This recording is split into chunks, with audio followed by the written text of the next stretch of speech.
படிப்போமே. 1706 சின்மயர் கைக்கு வரும் இன்பக் கவி. தாய்மான சுவாமிகள் விளக்குகிறார். ஒரு விகற்பமும் இல்லாமல் நிர்விகற்பமாக இரு என்று உபதேசித்த மௌன குருவினுடைய இரு திருவடிகள் நெடுங்காலம் நீடூழி நீடூழி வாழ்க வாழ்க வாழ்க என்று வாழ்த்தி அனைத்து திசை நோக்கியும் அஞ்சலி செய்யும் ஞானிகளாகிய தன்மையருக்கே இன்பக்கனி கைக்கு கிடைக்கும். இப்படியாக ஞானிகளுக்கே இன்பக்கனி கிடைக்கும் என்று விளக்குகிறார் தாய்மான சுவாமிகள். பாடலை காணலாமே.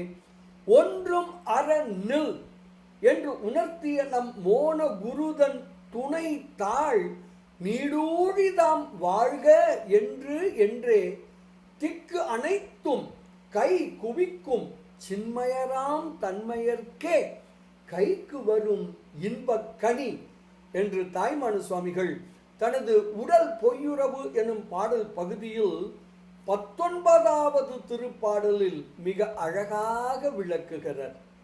குரு அடி பணிவோம், ஞானி ஆவோம், பேரானந்தத்தில் திளைப்போம் திளைப்போம் திளைப்போம். இனிய வணக்கம். சிவாய நம.